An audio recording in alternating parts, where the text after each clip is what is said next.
বিশ্বকাপের প্রস্তুতির শেষ ম্যাচে দাপুটে পারফরমেন্স দেখাল আর্জেন্টিনা।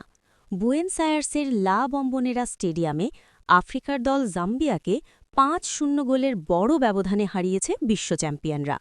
ম্যাচ জুড়ে আধিপত্য দেখিয়ে গোল উৎসবে মেতে ওঠেন Lionel Messi, Julian আলভারেজরা।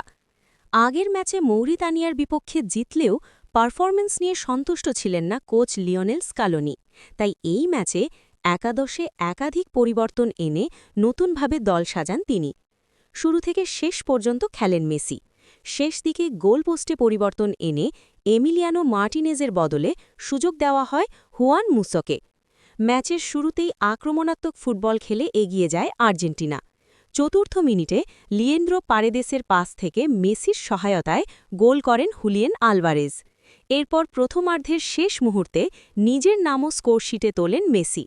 Alexis Mac অ্যালিস্টারের সঙ্গে দারুণ বোঝাপড়ায় নিচু শটে গোলটি করেন অধিনায়ক। দ্বিতীয়ার্ধেও আক্রমণের ধার ধরে রাখে আর্জেন্টিনা। ৫০ মিনিটে পাওয়া পেনাল্টি নিজে না নিয়ে সতীর্থ নিকোলাস ওতামেন্দিকে সুযোগ করে দেন মেসি, আর সেই সুযোগ কাজে লাগিয়ে গোল করেন এই ডিফেন্ডার। এরপর চাপের মুখে আত্মঘাতী গোল করে বসেন জাম্বিয়ার ডমিনিক চান্দা। শেষ দিকে যোগ করার সময় ব্যবধান আরও বাড়ান তরুণ ভ্যালেন্টিন বার্কো। জাতীয় দলের হয়ে নিজের প্রথম গোলটি করেন তিনি।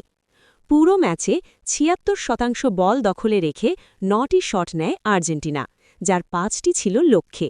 বিপরীতে জাম্বিয়া মাত্র ৩টি শট নিয়ে একটি লক্ষ্যে রাখতে সক্ষম হয়।